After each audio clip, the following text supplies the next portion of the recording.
नमस्कार, मैं शरद द्विवेदी और आज का हमारा मुद्दा है बजट में फ्यूचर की छाप। बल्ले बल्ले मिडिल क्लास तो बचेगा तो फिर कहीं ना कहीं लगेगा, पैसा बचेगा तो कहीं बाजार की तरफ आएगा। और यही मैसेज मिडिल क्लास के लिए है। 12 लाख रुपए की जो इनकम टैक्स जिनकी आय है उनको इनकम टैक्स से रिलीफ देकर करीब 1 करोड़ लोगों को इनकम टैक्स के दायरे से करीब बाहर करने का ये बहुत ही मजबूत फैसला बजट 2025 में वित्त मंत्री, केंद्रीय वित्त मंत्री निर्मला सीतारमण जी ने सरकार की तरफ से लिया है। और सबसे मच पब्लिसाइज्ड जो बात है वो यही है। इससे पहले कि हम डिबेट की तरफ चलें, पहले देखिए ये रिपोर्ट, उसके बाद फिर लौटते हैं डिबेट की तरफ। Happy to announce that there will be no income tax payable up to income of 12 lakh rupees. केंद्रीय वित्त मंत्री निर्मला सीतारमण की इस घोषणा के बाद देश की सियासत मिडिल क्लास पर फोकस करती दिखाई दी। जी हां, 2025-26 के बजट ने मिडिल क्लास को बल्ले बल्ले करने का भरपूर मौका दिया है। नए रिजिम में 12 लाख की कमाई पर कोई टैक्स नहीं, 75,000 स्टैंडर्ड डिडक्शन के साथ टैक्स छूट 12,75,000। बुजुर्गों के लिए टैक्स में दी गई डबल छूट। टीडीएस की सीमा 10 लाख रुपए की गई। 4 साल तक भर सकेंगे अपडेटेड आईटीआर। किराया आमदनी पर टीडीएस छूट 6 लाख रुपए। मोबाइल फोन और ई कारें सस्ती। लिथियम आयन बैटरी सस्ती। एलईडी एलसीडी टीवी सस्ते। जल जीवन मिशन कार्यक्रम 2028 तक चलेगा। सरकार ने बजट में कैंसर की दवाएं सस्ती करने का ऐलान किया। अगले 3 साल में देश के सभी जिलों में कैंसर डे केयर सेंटर बनाए जाएंगे। वित्त मंत्री ने बजट में किसान, युवा और महिलाओं को लेकर कई बड़े ऐलान किए, लेकिन मिडिल क्लास पर सरकार का स्पेशल फोकस दिखा।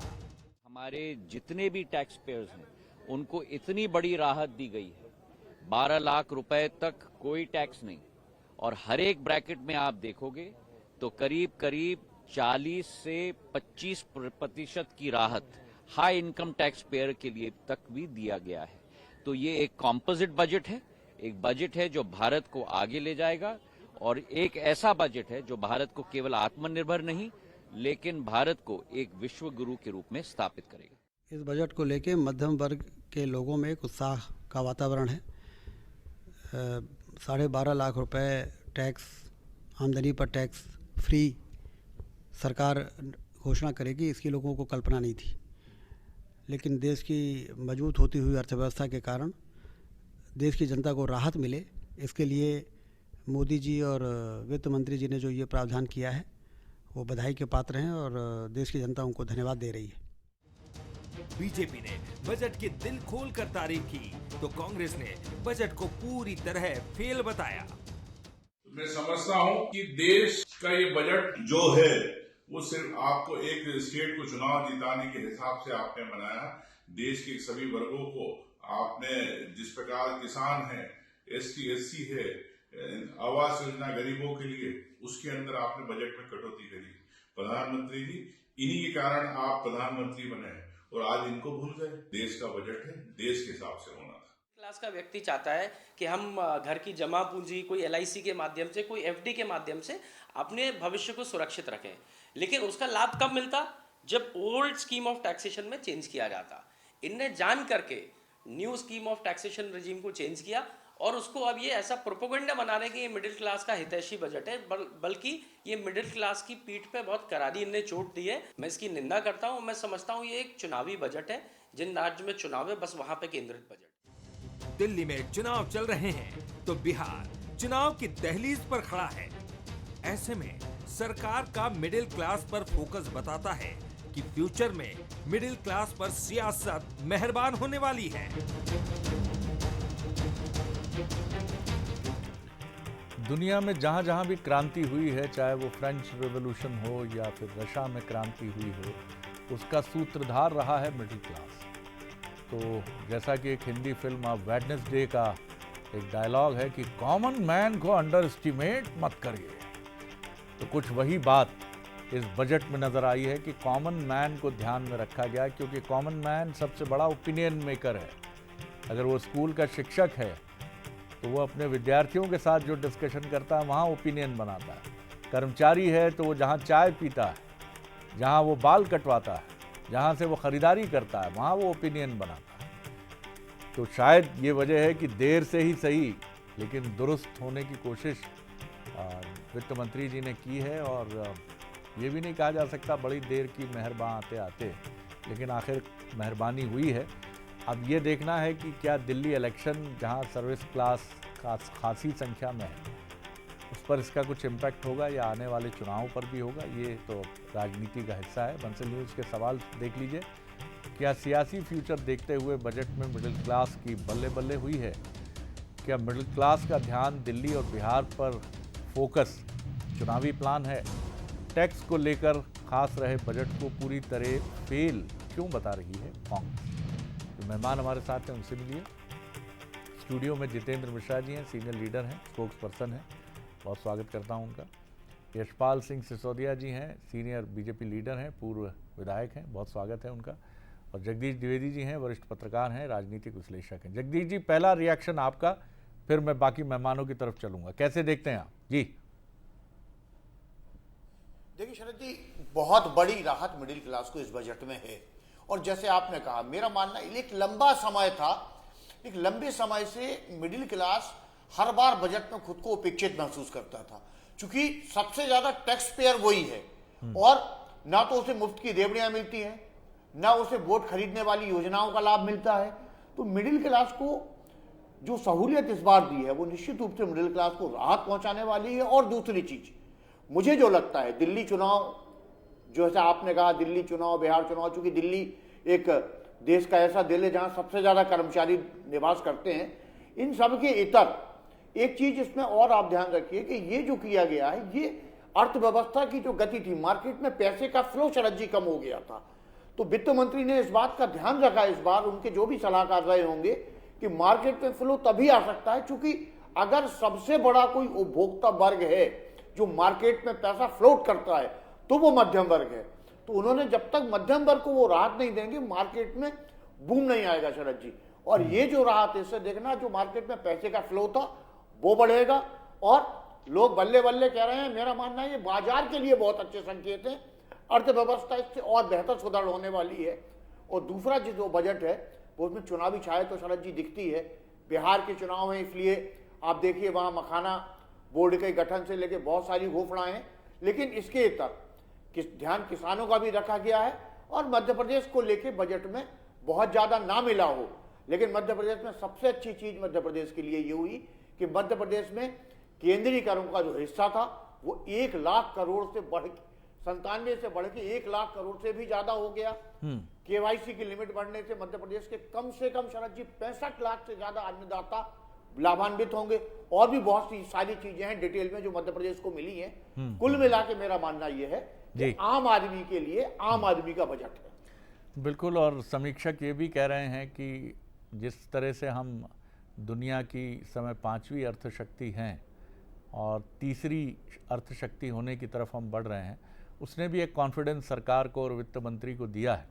तभी इसमें एक रियायत देने की भी एक ताकत दिख रही है इस बजट में। और कई ऐसे फैसले हैं, चुनाव हैं तो वहाँ तो जाहिर तौर पर राहत की बात होगी ही।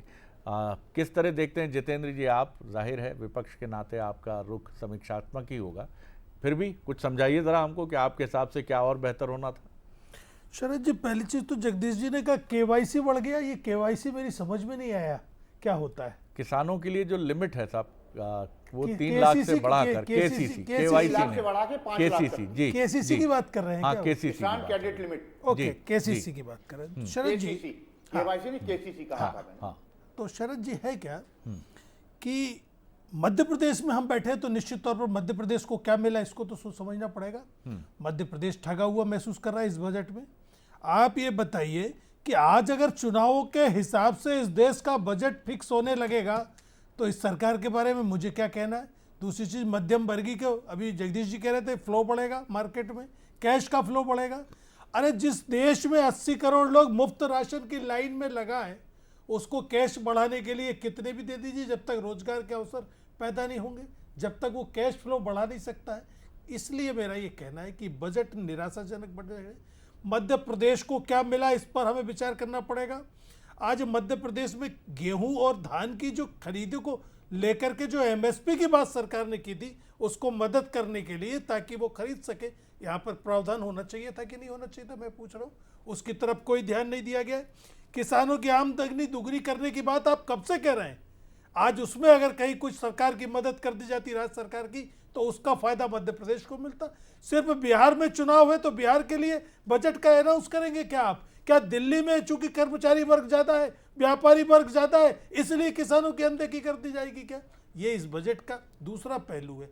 तारीफ करने वाले लोग बहुत सारे तारीफ भी करेंगे, लेकिन अगर उसकी समीक्षा की जाए तो शरद जी ये देखने में आएगा कि लाडली बहनों की घोषणा आपकी सरकार ने 3,000 की थी।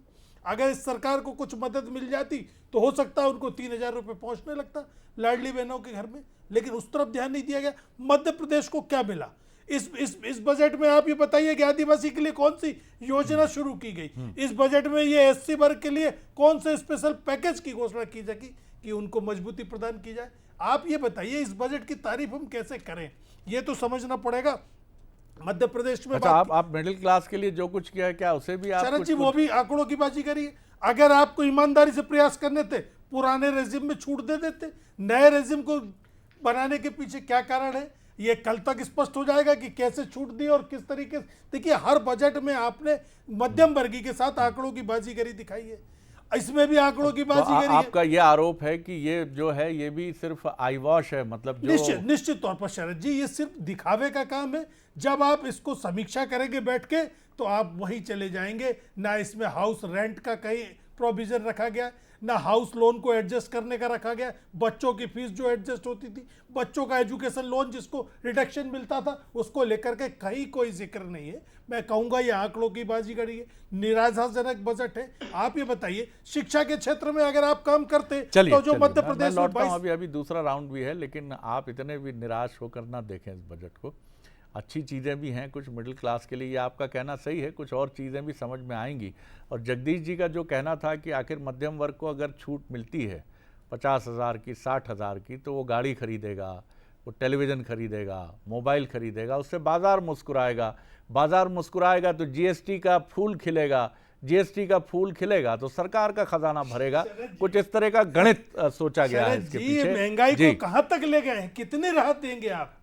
अगर बीच में महंगाई पर कंट्रोल करते रहते तो आज ये राहत। यशपाल जी हमें समझाएंगे जरा कि कैसे महंगाई कंट्रोल होगी। आपने सुनी कांग्रेस की तरफ से आपके मित्र जितेंद्र मिश्र जी की बातें, आप किस तरह देखते हैं यशपाल जी? और जवाब भी दीजिए सिलसिलेवार की इनकम टैक्स कहीं ऐसा तो नहीं कि स्लैब का वर्गीकरण ऐसा आप कर देंगे कि जो चीज़ हाथ में आनी चाहिए वो चीज़ नहीं आएगी? थोड़ा समझाइए। हालांकि ये हम लोग लेमैन हैं, हम में से कोई भी अर्थशास्त्री नहीं है, लेकिन दिन में हम जिन अर्थशास्त्रियों के साथ बैठे थे उन्होंने कोई आशंका जाहिर नहीं की है कि ये सिर्फ दिखावा है ये छूट। जी देखिए शरद जी, जब मैं बंसल चैनल पर आपसे चर्चा कर रहा हूँ और डिबेट का मैं हिस्सा हूँ, और इस चैनल पर जब यदि दो द्विवेदी जी बैठे हों, शरद द्विवेदी जी और जगदीश द्विवेदी जी हों, और दोनों मिलकर के जब बजट के बारे में, बजट की बारियों के बारे में, बजट की खूबियों के बारे में आप बल्ले बल्ले कह रहे हैं, मिडिल क्लास को लेकर के, और बड़ी राहत मिली है ऐसा जगदीश जी कह रहे हैं। आप दोनों निष्पक्ष हैं, और आपने भी ये भी कहा शरद जी के पूरे दिन भर की डिबेट्स में विषय विशेषज्ञों ने इसको निराशाजनक नहीं बताया। जोड़ो जिसका अद्यतन अध्ययन करते हैं, हम तो पॉलिटिकल लोग हैं। किसी भी सूरत में कांग्रेस के प्रवक्ता जितेंद्र जी को तो ये सपने में भी बजट अच्छा नहीं लगेगा, क्योंकि उनको तो आलोचना करने का उनका अभी एक नैतिक दायित्व धार्मिक के विपक्ष की भूमिका में। लेकिन मैं बताना चाहूंगा शरद जी के, अगर स्टार्टअप योजना के अंतर्गत 10,000 करोड़ का यदि प्रावधान किया गया है, स्टार्टअप योजना के अंतर्गत 10 करोड़ से बढ़ाकर के 20,000 करोड़ का लोन प्रावधान कर दिया गया है। अगर लेदर स्कीम के अंतर्गत 22 लाख लोगों को रोजगार से जोड़ा जाएगा। असम में यूरिया का प्लांट यदि स्थापित किया गया, रोजगार सृजन होगा। हर साल 78.5 लाख के रोजगार होंगे, ऐसा कल आर्थिक सर्वे में आया था। एमएसएमई में लोन की गारंटी 5 करोड़ से बढ़ाकर के 10 करोड़ कर दी गई थी। ये पूरे देश के लिए शरद जी। और जिस प्रकार से मध्य प्रदेश में युवाओं का, जिस प्रकार से मध्य प्रदेश की सरकार में माननीय मुख्यमंत्री डॉक्टर मोहन यादव जी ने निवेशकों को आमंत्रित किया, युवाओं को फोकस किया है, जिस प्रकार से स्टार्टअप योजना के अंतर्गत मध्य प्रदेश ने कदम आगे बढ़ाया है, तो उसका सीधा सीधा लाभ मध्य प्रदेश को मिलेगा। देखिए शरद जी बहुत स्पष्ट है, GYAN, जी से गरीब, Y से युवा, A से अन्नदाता और AN से नारी शक्ति। ये GYAN से बजट 2025 बना है। और जब हम नारी शक्ति की बात करते हैं शरद जी, तो बजट प्रस्तुति के एक दिन पहले आर्थिक सर्वेक्षण के दिन जब पटल पर आता है राष्ट्रपति महोदया का जब अभिभाषण होता है, तो नारी शक्ति का कितना बड़ा अपमान सोनिया गांधी जी करती हैं और उनके बगल में उनकी बिटिया प्रियंका वाड्रा जी खड़ी रहती हैं और राहुल गांधी जी चुप्पी साधे रहते हैं। और किस प्रकार राष्ट्रपति महोदया का उन्होंने अपमान किया, अनुसूचित जाति की महिला इनको ये आज विषय नहीं है, आज का विषय नहीं है, आज का विषय नहीं, सब चीजें कल की इसलिए बात कर रहा हूँ कि कल के रिलेवेंट आज का बजट है। आर्थिक सर्वेक्षण की रिपोर्ट के बाद जिस प्रकार से राष्ट्रपति महोदया का अपमान किया है, ये आज का विषय नहीं है यशपाल जी, विषय के साथ ही जुड़ा हुआ है शरद जी, क्योंकि बजट के एक दिन पहले आर्थिक सर्वेक्षण की रिपोर्ट आती है। शरद जी ये इनका संपुट है, ये क्या है, किसी भी डिबेट के पहले मैं ये भी कहना चाहूंगा कि मिडिल क्लास को अगर लाभान्वित किया गया है तो कांग्रेस आलोचना करे ना, इस बात की आलोचना करे कि इनकम टैक्स की जो रिबेट्स प्राप्त हुई है, इनकम टैक्स में जिस प्रकार से सीनियर सिटीजनों को दोगुना लाभ मिला है, दोगुना कर दिया गया है, जिस प्रकार से TDS स्कीम की सीमा को 10 लाख तक बढ़ा करके कर दिया। इनकम टैक्स का मामला ठीक है, युवाओं का मामला ठीक है, किसानों का मामला ठीक है, महिलाओं का मामला ठीक है। चारों तरफ से अगर आप देखेंगे तो बजट का कितना बड़ा हुआ, KCC को लेकर के, किसान क्रेडिट कार्ड को लेकर के कांग्रेस को तो इस बात के लिए माफी मांगना चाहिए शरद जी कि जब 10 बरस तक लगातार डॉक्टर मनमोहन सिंह जो अर्थशास्त्री है, उन्होंने KCC के ऊपर ध्यान क्यों नहीं दिया। अटल बिहारी वाजपेयी जी ने जहां से शुरुआत की थी, आगे बढ़ाने का काम भी कर रहे हैं। 3 लाख से बढ़ा करके शरद जी 5 लाख कर दिया। और खिलौने को लेकर के दुनिया का हब बनाने का बात यदि कहीं आई है तो शरद जी इसी बजट में आई है। MSME में भी 5 करोड़ से रुपए बढ़ा करके 10 करोड़। शरद जी मैं एक बात बताना चाहूंगा, आप कहेंगे विषय नहीं है, लेकिन विषय इस बात को उद्दलित करता है कि कल आर्थिक सर्वेक्षण के बाद पी अनंत नागेश्वरम जी जो मुख्य आर्थिक सलाहकार है, उन्होंने एक बहुत अच्छी बात कही, मैं जरूर कहूंगा, देश दुनिया का सबसे तेज गति से विकास करने वाला हमारा भारत देश आगे बढ़ रहा है। ये एक अर्थशास्त्री की टिप्पणी है, मुख्य आर्थिक सलाहकार की टिप्पणी है, इसको हमको कहीं ना कहीं स्वीकार करना पड़ेगा। कांग्रेस स्वीकार करे न करे, मिडिल क्लास की जनता स्वीकार कर रही है। दोनों द्विवेदी इस डिबेट में विराजित हैं, वो दोनों भी इसकी प्रशंसा कर रहे हैं। जी जी, एक और अच्छी बात है, जो रुपए की सेहत है वो अगर हम तुलना करें जिन देशों में कुछ अन्य, मैं ये नहीं कह रहा हूँ सीधे डॉलर और पॉन्ड्स के पास पहुँच जाएं हम, लेकिन फिर भी जिस तरह से भारत का रुपया इस समय जहाँ खड़ा है वो भी बताता है कि हाँ। और इसमें मैं कहूँगा कि देश की पिछली सरकारों का भी योगदान रहा है, क्योंकि कहा जाता है कि वित्त मंत्रालय और रक्षा मंत्रालय, रक्षा नीति, वित्त नीति, रक्षा नीति किसी भी देश की वो कमोबेश एक ही जैसी रहती हैं। लेकिन निश्चित तौर पर बीजेपी सरकार को इसका श्रेय मिलना चाहिए कि उसने मध्यम वर्ग की आकांक्षा को पूरा करने का कदम उठाया है। तमाम चीज़ें अभी और बेहतर तरीके से समझ में आएंगे। मैं जगदीश जी, मैन्युफैक्चरिंग सेक्टर जो हमारा एक कमज़ोर क्षेत्र है और जिसको लेकर ये बात उठती रही है कि मैन्युफैक्चरिंग सेक्टर जब तक मजबूत नहीं होगा नौकरियां नहीं सामने आएंगी, क्योंकि सरकारी क्षेत्र सैचुरेशन की दहलीज पर खड़ा है और वहाँ से नौकरियों का उद्भव होना या नौकरियों का उत्पन्न होना, जनरेट होना, इट इज़ क्वाइट इम्पॉसिबल। तो ये दृष्टि बचती है कि निजी क्षेत्र ये दायित्व तो अच्छे से संभाले और मैन्युफैक्चरिंग जब तक सेक्टर हमारा मजबूत नहीं होगा तब तक नौकरियां नहीं होंगी।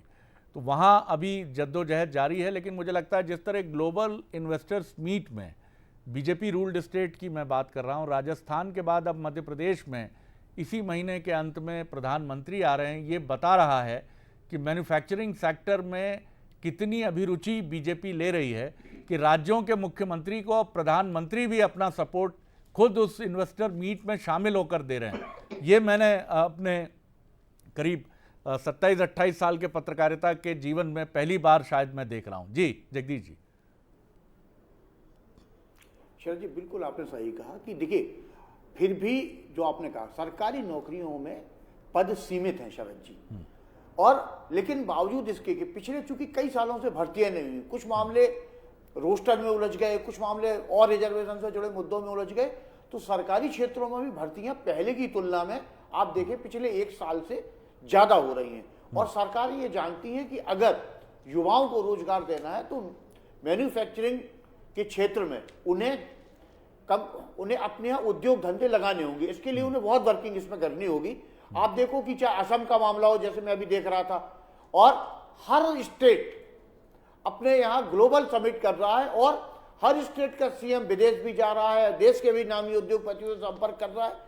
उसका केवल और केवल एक कारण है कि युवाओं को रोजगार आप तभी दे पाओगे जब आप ज्यादा से ज्यादा निवेश अपने राज्य में लाओगे, बड़े निवेशकों को अपने राज्य में लाओगे, तो निश्चित रूप से प्रदेश का भी विकास होगा और युवाओं को भी शरद जी रोजगार मिलेगा। और केंद्रीय नेतृत्व इस बात को समझ रहा है। आप देखिए, मामला छत्तीसगढ़ का हो, यहाँ का हो, आसाम का हो, खुद प्रधानमंत्री नरेंद्र मोदी वहां जा रहे हैं। और जैसा कि कांग्रेस के मेरे मित्र जितेंद्र जी अभी कह रहे थे, मैं मानता हूं शरद जी कि विकास और बेरोजगारी एक दिन की समस्या नहीं है। बेरोजगारी सालों से चली आ रही है। ये एक दौर था, आप याद करो कि अमिताभ बच्चन की फिल्मों में यंग एंग्री मैन की इमेज बहुत चली थी। वो क्यों चली थी? कि देश का युवा आक्रोश में था, नौकरी नहीं मिल रही थी उसे, बेरोजगारी एकदम से बढ़ी थी। 70 के दशक का वो चर्चित गीत जगदीश जी कोई नहीं भूल सकता, हाय महंगाई महंगाई महंगाई, तू कहां से आई तुझे मौत ना आई। जी, क्योंकि महंगाई भी एक शाश्वत समस्या है। महंगाई आज बढ़ गई हो, ये भी कोई बात नहीं है। जिस तरह महंगाई लगातार अपने और महंगाई बढ़ी है, तो मुझे ये कहने में कोई संकोच नहीं है कि लोगों की सैलरी भी उस हिसाब से बढ़ी है। एक सरकारी कर्मचारी आज से 15 साल बाद, शरद जी 15 साल पहले जो उसे सैलरी मिलती थी, हम सब चूंकि पत्रकारिता के, आज कम से कम उससे 10 गुनी सैलरी पे आ गया है वो। इसके पेंशन बिल और salary bill, pension bill salary bill से आगे हैं। जी जी, आगे है ना सर जी। और जी, इसके लिए मनमोहन सिंह सरकार ने भी काम किया, निश्चित रूप से उनकी भी नीतियां अच्छी थी, और अब ये सरकार भी काम कर रही है। चूंकि कोई भी सरकार हो शरद जी, रक्षा के मामले में और वित्त के मामले में मेरा मानना है कि देश हित उसकी प्राथमिकता में होता है शरद जी। बिल्कुल जितेंद्र जी, महत्वपूर्ण बात यही है कि नीतियां तो अपरिवर्तित ही रहती हैं आमतौर पर, लेकिन फिर भी सही बात है कि विपक्ष का काम है ये बताना कि कहाँ क्या चूक रह गई है। और आप किस तरह देखते हैं, आपका कहना है कि एमएसएमई के लिए जो दिया गया है, मुझे लगता है उससे मैन्युफैक्चरिंग सेक्टर को बूस्टअप मिलेगा, तमाम चीज़ें। बहरहाल आपका और क्या किन एरियाज़ को आपको लगता है कि और ज़्यादा स्ट्रेंथन किए जाने की जरूरत है? शरद जी, बहुत जरूरी था इसमें कि मध्यम वर्गीय का ध्यान रखा जाए। देखिए, मैं बार बार उसी बात को कह रहा हूँ, जैसा अभी द्विवेदी जी ने भी कहा कि महंगाई बढ़ी है, उस महंगाई को कंट्रोल करने की दिशा में अगर आप लगातार कदम उठाते रहते, सर इनकम टैक्स से आप संतुष्ट नहीं है? मैं बता तो रहा हूँ आपको कि आज आपने जाकर के इसकी बात करी जब महंगाई 7 से ऊपर निकल चुकी है। अभी कर्मचारियों के वेतन की बात की गई, जगदीश जी ने की, लेकिन वो व्यक्ति जिसके पास वेतन की कोई बात नहीं है। 8वें वेतन आयोग की भी चर्चा। हाँ, 8वें, जी बिल्कुल सही कहा आपने, 8वें वेतनमान जो सर पे खड़ा है, तो कटौती करने के लिए रास्ता निकाल लिया आपने। वो जो तनख्वाह नहीं ले रहा है, जो मजदूर है, उसके लिए महंगाई असर कर रही है। आपने कहा तनख्वाह बढ़ गई, सैलरी के लिए तो अच्छा हो गया, लेकिन वो जिसके पास तनख्वाह नहीं, जिसके पास रोजगार का नियम, रोजगार का डेली का काम नहीं है, उसके लिए तो चूल्हा चौका चलाना मुश्किल हुआ। जगदीश जी इस बात को स्वीकार करेंगे। दूसरी चीज, आपकी नीयत क्या है, आपका ईमानदारी से प्रयास क्या है। इसके पहले आपने कहा शाइनिंग इंडिया, देश तरक्की कर रहा है, मैं बता रहा हूँ। अब मेक इन इंडिया की बात आई, स्टार्टअप इंडिया की बात आई, स्टैंड अप इंडिया की बात आई, कहां पर सफल हुए? एक आंकड़ा आप श्वेत पत्र ला दीजिए। यशपाल जी, श्वेत पत्र की मांग कर रही है कांग्रेस। जी यशपाल जी। नहीं, देखिए, कांग्रेस ने तो कभी कुछ किया नहीं है 55-60 वर्षों में, हमसे श्वेत पत्र का हिसाब किताब मांग रही है। अगर स्कीम्स खराब होती जितेंद्र जी, शरद जी, तो सरकार लगातार उसको आगे नहीं बढ़ाती। आपके स्टार्टअप योजना का मामला तो युवाओं ने स्वीकार किया है, यहाँ तक कि रेहड़ी पटरी पर बैठने वालों को भी कोरोना के दौर के कारण से प्रधानमंत्री नरेंद्र मोदी जी जो ताकत प्रदान की है, आज हमारे शहर का, हमारे मध्य प्रदेश का अगर कोई रेहड़ी पटरी पर बैठने वाला व्यवसायी अगर व्यक्ति है, उसको 10,000 का 20,000 का बगैर ब्याज का कर्जा मिलता है, और तब माननीय प्रधानमंत्री जी उससे संवाद करते हैं, तो कितना प्रफुल्लित होता है कि मैं रोजगार से लगाऊं और मेरा ठेला सरकार ने बगैर ब्याज के मुझे देकर के काम किया है। सरकार ने अनेक उल्लेखनीय काम किए, कांग्रेस के समझ में आएंगे नहीं, क्योंकि कांग्रेस ने कभी कुछ किया नहीं है। देश नहीं सर, तरक्की आप दोनों बहुत जरूरी है। आप दोनों इतने बड़े मजाक, आप दोनों बहुत जरूरी है। आप बड़े जिम्मेदार चैनल पर बैठे, कांग्रेस ने कुछ नहीं किया। अरे ये देश आज यहाँ पर खड़ा हुआ है, इसमें कम से कम आप दोनों ने किया है, आप दोनों ने किया है, तो आप दोनों ने किया है। और मुझे लगता है यशपाल जी बहुत समझदार हमारे साथी हैं और बहुत सीनियर जर्नलिस्ट भी रहे हैं, और जितेंद्र जी भी और संजीदा सफल हो रही है, इसी कारण से जी, लगातार इनका वजन बढ़ रहा है। हमें ये लगता है आज हमने सुबह के सत्र में भी इस बात को मैं फिर दोहरा रहा हूं, जगदीश जी इससे इत्तेफाक रखेंगे और आप दोनों मेहमान भी इत्तेफाक रखेंगे कि हमें आर्थिक मामलों पर बहुत गंभीर बहस और मुबाहिसों की ज़रूरत है, क्योंकि अक्सर बहुत बातें इस देश में अलग अलग तरह की हो जाती हैं, मान की हो जाती हैं, अपमान की हो जाती हैं। आपने कुछ नहीं किया, आपको कुछ नहीं आता, आपने शोषण किया, आपने ये किया, लेकिन हम अर्थनीति पर बात नहीं करते। हमें ऐसे, मैं नहीं कहूँगा कि ऐसे संजीदा राजनेताओं की कमी है, लेकिन ऐसे राजनेताओं की संख्या बढ़नी चाहिए जो अर्थनीति को बहुत गहराई से समझते हों, सत्ता पक्ष में भी और बीजेपी में भी, जिससे हमारी संसद और विधानसभाओं में अर्थ संबंधी मामलों पर कि मध्य प्रदेश का जीडीपी कैसे आगे बढ़े, उद्योगपतियों को क्या सहूलियतें मिलें, ये डिबेट का विषय अभी भी मैं देखता हूं कि काफ़ी कम होता है। और उन विषयों पर हम ज़्यादा बात करते हैं जो लॉ एंड ऑर्डर से कनेक्ट होती हैं, जो एक दूसरे को नीचा दिखाने की तरफ ले जाती हैं। इससे नीचा दिखाने से तो और ही नीचे जाता है मामला, ऊपर उठना होगा और आप सभी इससे सहमत होंगे। बहुत शुक्रिया आप तीनों मेहमानों का।